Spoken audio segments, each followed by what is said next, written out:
Welcome. In this video, I want to show you just a step-by-step lesson on how to calculate age in Excel using just the date of birth that's provided in this video. What we want to do is use a formula called dateDiff. So first, you want to ensure that all the data in column B is in a date format. So I highlight, right-click, go to Format Cells, and ensure this is in a date function. Okay.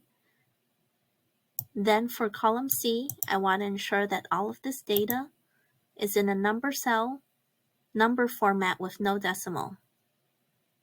I click OK. Then the formula I use is dateDiff, and there are three parts, three components to it. First part is I highlight the cell B3, that's the one I want to look at, comma, then I hit today, open and close parentheses, comma, and I want this function in a year format. So I put it in Y, open and close quotation marks, then close parentheses, enter. I always